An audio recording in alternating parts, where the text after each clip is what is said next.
Et donc, nous avons un président de la République. Mais le président a un problème. Je le dis sérieusement. Son problème, c'est qu'il a un entourage qui n'est pas conscient de la situation. Pour dire que je suis parti prendre encore les risques pour faire l'immersion à Goma et à Kigali. Là, par l'invitation de Mouzé après son retour, parce que là, oui, vous vous rencontrez parce que... Oui, Mouzé, j'ai dit à Mouzé, dans ce cas, je parle à Goma. Bonjour, chers téléspectateurs, ceux qui nous suivent à partir de Kinshasa, en Afrique, partout ailleurs, aux États-Unis. Devant vous, M. Chirac Massamba, dans l'émission Today. Today, c'est une émission de fondation Le Compte ne tombera jamais. Vous allez commencer à suivre chaque semaine. Donc, on va recevoir les acteurs politiques, religieux, les professeurs, les hommes de culture et tout le monde qui œuvre dans le sens toujours de servir la République démocratique du Congo.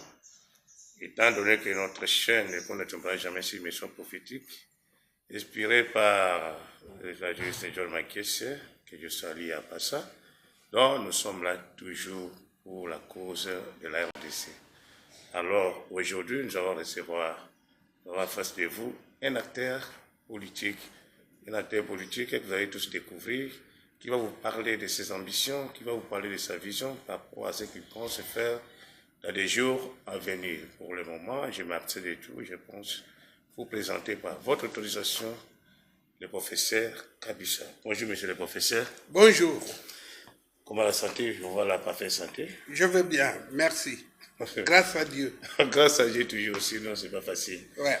Et moi, c'est pour ça que nous sommes devant vous pour parler un peu de la vie province de Kinshasa. Qu'est-ce qui vous a pensé par rapport à la vie de Kinshasa aujourd'hui, par rapport aux années passées? Non, Kinshasa, c'est un problème. Parce que les gens se trompent. Kinshasa, en lui-même, c'est un problème. Et 80% de ces problèmes de Kinshasa sont des problèmes à caractère criminogène.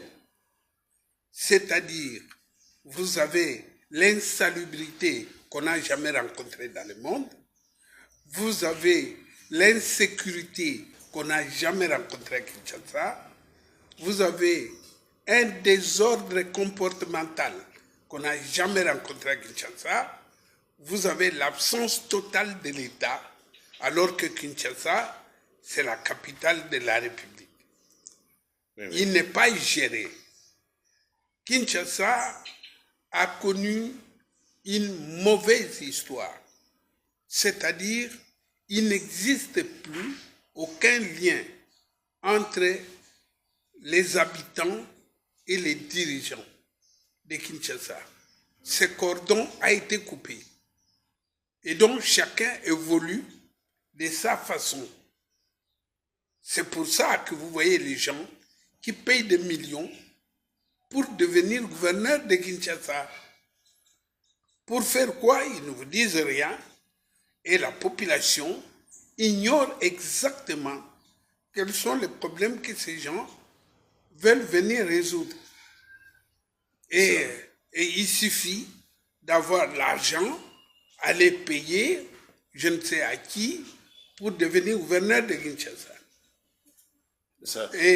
Et je vous dis que je suis criminologue. Je suis criminologue. Je suis criminaliste. Et je suis agrégé de l'enseignement supérieur en criminologie de l'Université libre de Bruxelles. Je crois que parler de Kinshasa aujourd'hui, en termes de centre d'affaires, c'est une utopie, c'est même un mensonge. Aucun homme d'affaires sérieux ne peut venir à Kinshasa et investir $1. Tout ce que vous avez comme affaire, ce sont les gens de la mafia qui viennent soit pour faire le blanchiment des capitaux, soit pour exploiter la misère de la population. Voilà le problème de Kinshasa. Oui, merci, professeur. Je pense que le professeur a fait le tableau sombre de la vie province de Kinshasa. Mais qu'est-ce que les gens qui nous suivent peuvent retenir des professeurs Kabissa? Qui est réellement le professeur Kabissa, de son historique, de son expérience politique, de son cursus universitaire? Qu'est-ce que les gens peuvent retenir du professeur Kabissa? Je suis souvent mal à l'aise de parler de moi, mais je suis obligé de le dire. Oui. Que je suis né le 28 août 1954 à Kikwit. Kikwit, on appelait ça le quartier latin de la République démocratique du Congo, où j'ai fait mes études primaires et secondaires. J'ai fait les humanités scientifiques, mathématiques, physiques. Et puis, je suis allé faire une formation pour devenir inspecteur judiciaire des parquets. Après, j'ai pensé que je n'avais pas assez sur le plan scolaire. Je suis parti, femme et enfant, pour faire des études universitaires en Belgique.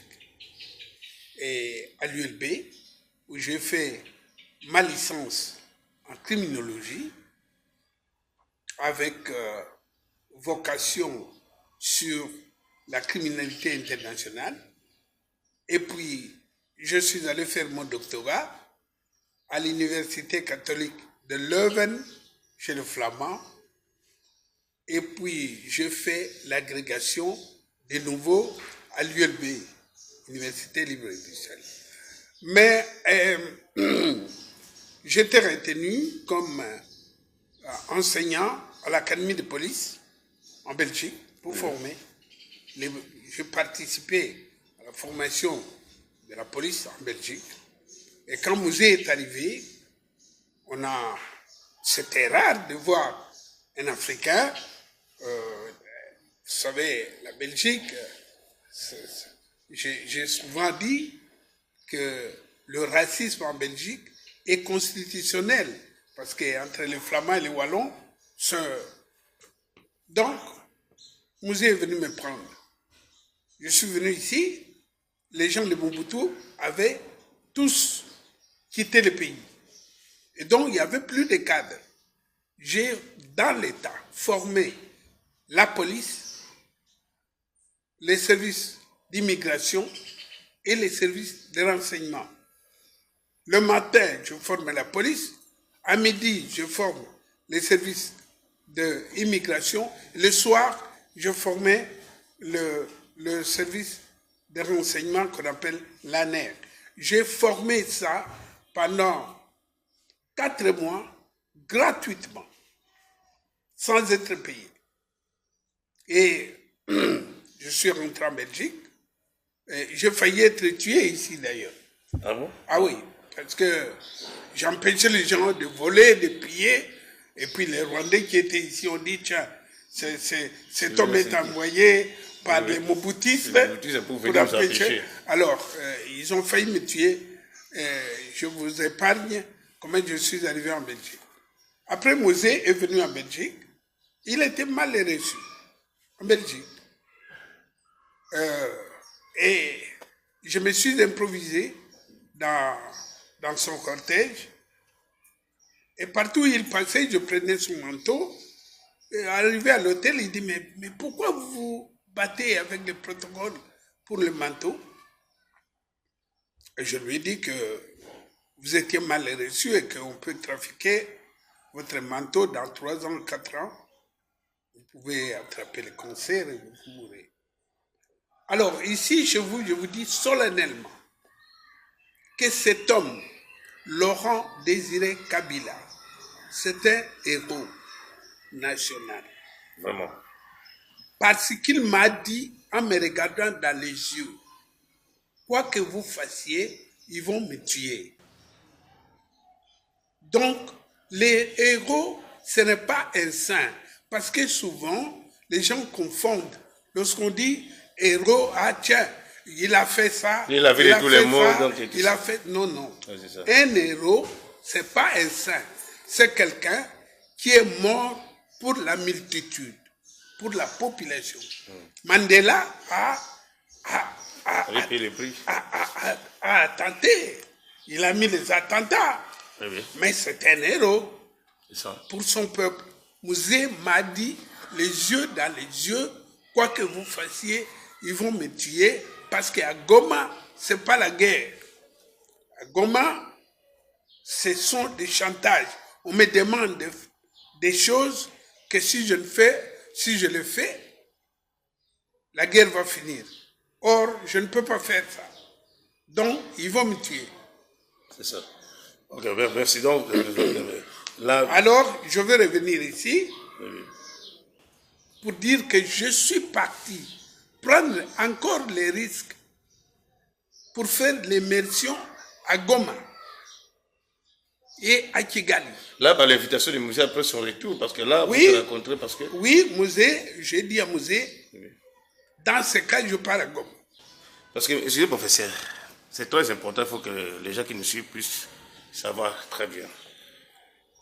Aujourd'hui, le monde entier savent très bien que non, car après le départ de Mobutu, toutes les institutions étaient presque par terre.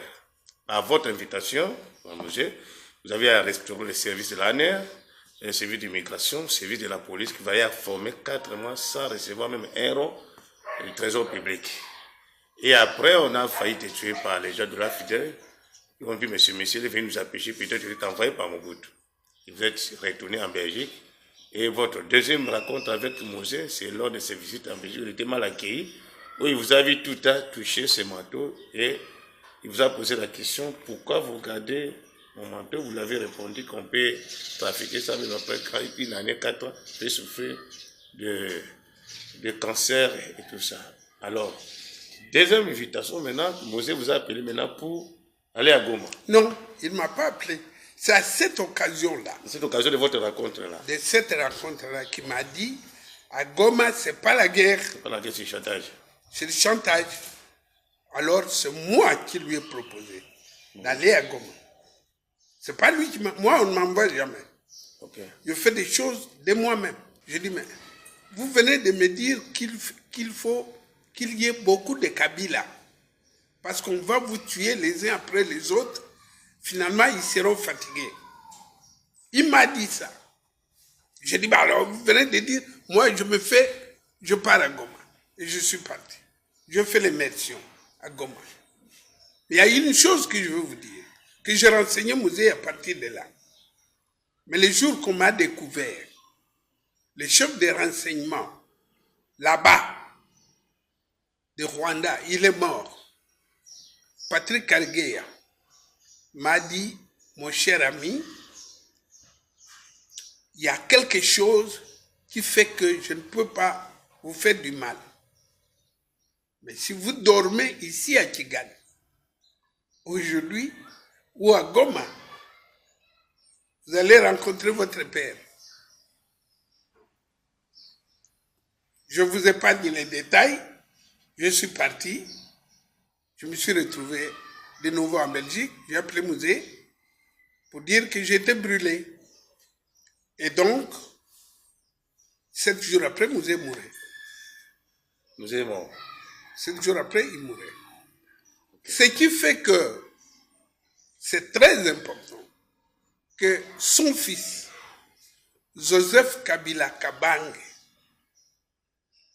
arrivé au pouvoir, il a vu des travaux que je faisais avec son père. Il a envoyé Vital Kamerhe, qui est là, vivant. Didier Itumba, qui est là, vivant, qui sont venus me chercher de nouveau en Belgique. Je vous épargne les détails. J'arrive ici. On me laisse à l'hôtel, manger, buvez, mais on ne donne pas de travail. J'ai compris ce que Patrick Karegeya m'avait dit, que tant que nous serons au Congo, vous n'aurez pas de travail. On ne va pas utiliser les personnes comme vous. vous, Kabila, au lieu d'être avec nous, on va vous donner des pouvoirs au Congo, vous êtes avec les Congolais, vous n'aurez pas de travail. Et on est resté 18 ans, Kabila ne m'a jamais nommé. Malgré l'invitation. Alors, j'ai compris, je me suis fait conseiller des ministres, du premier ministre Gizenga, je me suis fait conseiller du ministre de l'Intérieur, je me suis fait conseiller du vice-président de la République, Yerodi Abdoulaye Ndomassi. Voilà. Et voilà, j'ai déambulé comme ça. En attendant, j'observais Kinshasa. Son organisation et son fonctionnement. Dernièrement, j'étais le conseiller du conseil spécial chargé de la lutte contre la corruption, parce que c'est mon dada. Nous allons bambiler ça. Et donc voilà, quand le président Félix est arrivé, il a annulé ce bureau-là, et voilà, nous sommes dans la réserve de la République. Voilà, je pense que vous avez bien suivi notre invité de ce week-end, ce professeur Kabila, qui vous a parlé de son histoire, de son expérience politique. C'est criminologue, de se rencontre avec Mouzé, de son invitation à travers Vita Kamer et ton consort pour venir rencontrer Joseph Kabila, qui, ce dernier, ne lui a pas donné du travail. Oui, se référer à ce que le chargé de renseignement rwandais lui avait parlé à Goma, que tant qu'ils seront au pouvoir, ils ne vont pas utiliser les véritables Congolais. Donc, mes chers compatriotes, frères congolais, vous allez comprendre avec moi que les pays sous occupation, on n'utilisera jamais les véritables patriotes. Monsieur le professeur, maintenant, pour sortir de cette situation, là, je vais d'abord, nous sommes dans la page politique, pour sortir de cette situation politique de guerre dans l'Est, qu'est-ce que vous préconisez? Bon, c'est prétentieux de ma part de dire que j'ai la solution toute faite. Mais nous avons une chance. D'abord, c'est d'avoir Félix Antoine Tshisekedi Tshilombo comme président de la République. Pourquoi lui? Il a beaucoup de défauts, mais il a désigné l'ennemi sur la place publique, ce qui n'a jamais été le cas. On peut lui reprocher beaucoup de choses, mais il a désigné l'ennemi, c'est Paul Kagame et son régime, qui sont manipulés, eux, à leur tour, par la mafia internationale. Parce que très souvent, on dit, les Occidentaux, il ne faut pas insulter les Occidentaux. Parce que je vis aussi en Occident. Les gens ne sont pas d'accord avec ceci. Mais en Occident, il y a, comme ici, un groupe de mafia. Ce sont ces groupes-là qui malmènent le Congo et les Congolais. Et donc, nous avons un président de la République. Mais le président a un problème. Je le dis sérieusement. Son problème, c'est qu'il a un entourage qui n'est pas conscient de la situation. Son entourage n'a aucune conscience de la dangerosité dans laquelle se trouve le Congo et son président. Je vous rappelle, nous allons parler de Kinshasa comme un dernier rempart. Le rempart en termes policiers ou militaires, les remparts sont des obstacles qu'on met pour empêcher l'ennemi d'avancer vite. Et le dernier rempart, ça veut dire on a tout franchi, il ne reste qu'un seul, c'est Kinshasa. Vous êtes au courant qu'ici à Maluku, les Rwandais ont acheté des terres chez nos frères de Brazzaville. Oui. Ici, juste à Maluku, ici. ce n'est pas pour jouer au football. N'est-ce pas? Oui. Ceux qui seront gouverneurs de Kinshasa doivent être des flics. Des gens qui ont l'esprit du flic. Pas seulement le flic dans la parole, mais qui a la méthode des techniques d'enquête, qui a la spécialisation des crimes internationaux qui se fait à travers notre pays, qui a aussi la protection frontalière de la ville de Kinshasa.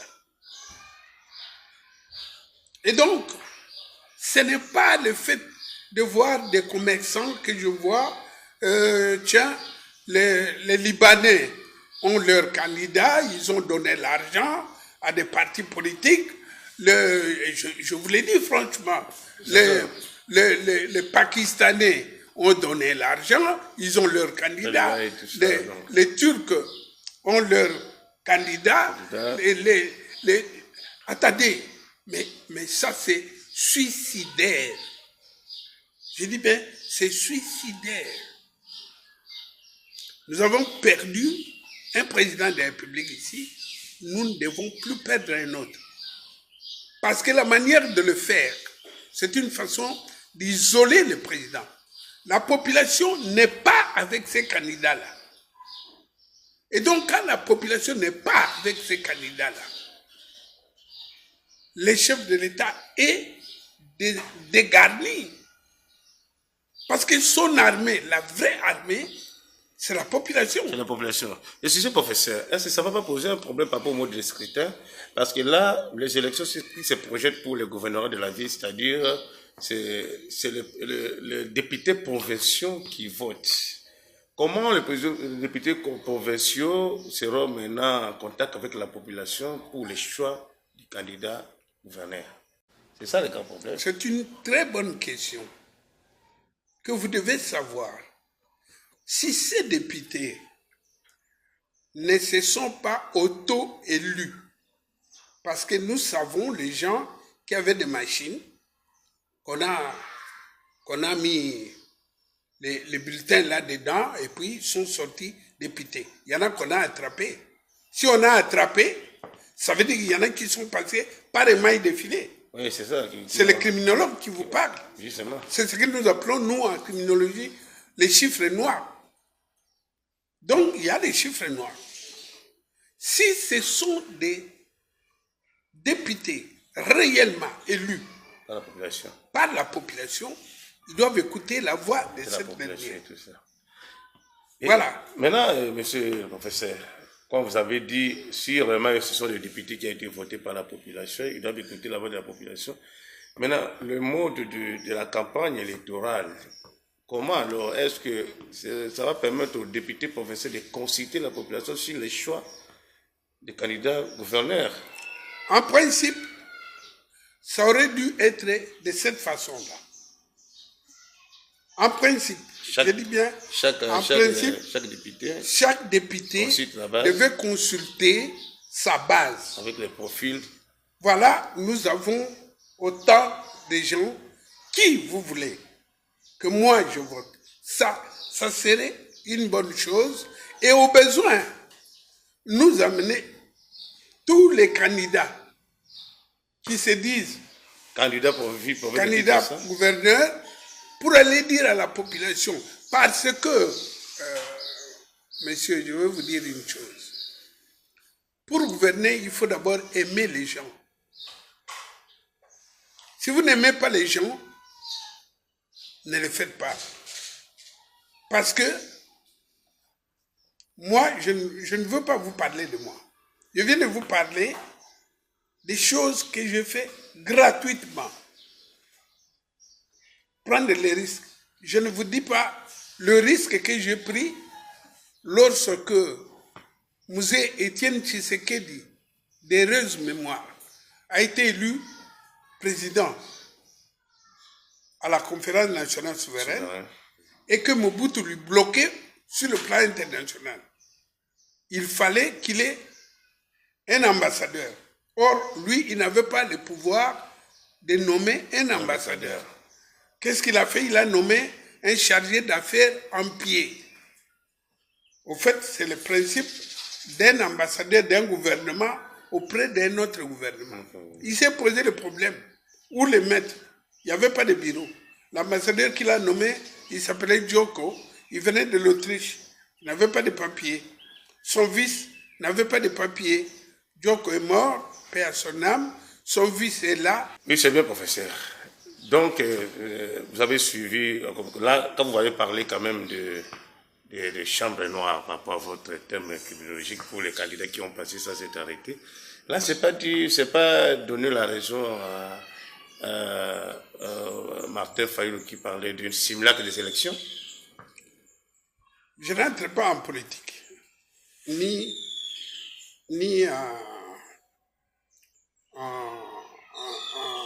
comment on appelle ça, en dialectique politique. C'est ça. Moi, je vous parle scientifiquement. Je vous dis que quand il y a un tricheur, il y en a eu peut-être 5. On ne peut pas attraper tout le monde. C'est la règle même de la criminologie et de la criminalistique. Voilà. Tu ne peux pas arrêter tous les voleurs. Tu vas arrêter 2, 3 voleurs, et puis les autres, ils passent par les mailles de filet. Nous tous ici, on commet des infractions, mais on n'a jamais été poursuivis, parce qu'on n'a jamais été attrapés. Attrapés, justement. Et c'est ça qu'on appelle les chiffres noirs.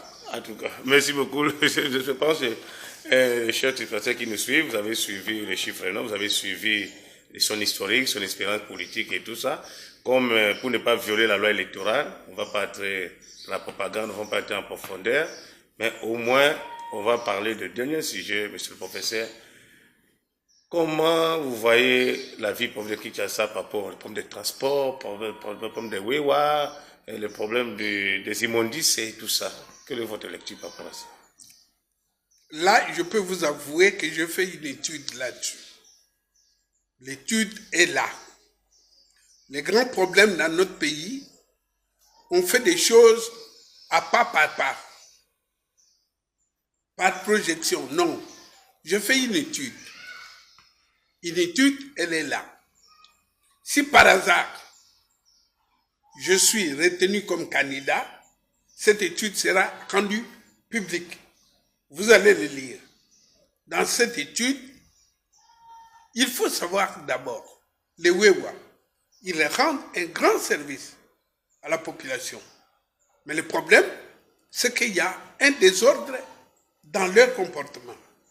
Comment faire pour avoir les deux? Rendre service et mettre l'ordre. Ça, nous le savons. Comment on va le faire? La deuxième chose, c'est le Kuluna.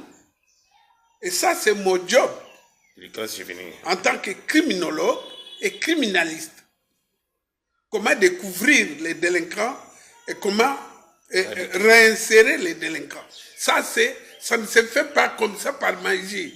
On étudie à l'école et je l'ai pratiqué quand Mosé nous a demandé de faire de la police ici. Il n'y avait plus aucun voleur. Ce n'était pas la magie. C'est que nous avons appliqué les systèmes criminalistiques qui ont fait qu'on a tenu les coups. Ici à Kinshasa, il y a des gens qui venaient vous remettre votre porte-monnaie tombé. Oui, ça c'est un exemple que nous avons tous vécu. Donc, voilà. Donc, ce n'est pas la magie. C'est parce que les gens font des histoires. Permettez-moi de dire en lingala, nanko. Vraiment, en tout cas. Merci beaucoup, le professeur. C'est une émission très bilingue, une émission très importante. Je pense qu'on va revenir encore avec le professeur Kabisa pour parler quand il sera retenu comme candidat. Là, nous allons vraiment entrer tous les sujets en profondeur. Il va vous parler de ces stratégies qu'il va mettre en place pour la sécurisation de la ville, pour lutter contre la délinquance juvénile, les Kuluna, pour lutter contre les prix illicites des transports, et pour lutter contre les immondices. Donc, Et avec lui, vous allez comprendre que non, le poste de gouverneur n'est pas un privilège, mais plutôt une responsabilité. Pas ça, c'est une responsabilité. C'est même une condamnation. Une condamnation. Il faut vraiment avoir une personne bien formée, très ambitieuse, qui a une vision claire sur la vie province de Kinshasa. Alors, cette émission fait plaisir à Madame Karine Mujinga, que nous saluons. Madame Karine Mujinga, c'est femme entrepreneur. Et puis, à l'évangéliste John Mackey, c'est le bishop, qui nous suit à partir des États-Unis. Et à tous ceux qui connaissent le professeur Kabissa, qui vont le découvrir à travers cette émission, continuez à s'abonner et vous aurez toujours les nouvelles de professeur Kabissa sur l'émission Today, représentée toujours par Chirac Massamba. Professeur, vous avez un dernier mot? Oui, le dernier mot, c'est nous attendons tous la CENI et j'espère que les Rwandais qui m'ont promis que je n'exercerai pas la fonction au Congo ont quitté le Congo. Mais s'ils sont encore là, je ne sais pas par quelle magie ils vont faire pour m'en empêcher. Vraiment. Mais sinon, je crois à la vertu de notre chef de l'État, parce qu'on ne peut pas être gouverneur de Kinshasa et ne pas avoir l'aval du président de la République. Vraiment, espérons que vous avez la confiance du chef de l'État et sa nomination qui va prouver à suffisance qu'il n'y a plus la présence rwandaise en République démocratique du Congo. Donc la prophétie n'aura plus des effets. Merci beaucoup et suivez une prochaine émission. À la semaine prochaine. Et donc, nous avons un président de la République. Mais le président a un problème. Je le dis sérieusement. Son problème, c'est qu'il a un entourage qui n'est pas conscient de la situation. Pour dire que je suis parti prendre encore les risques pour faire l'immersion à Goma et à Kigali. Là, par l'invitation de Mouzé après son retour, parce que là, oui, vous vous rencontrez parce que... Oui, Mouzé, j'ai dit à Mouzé, dans ce cas, je pars à Goma.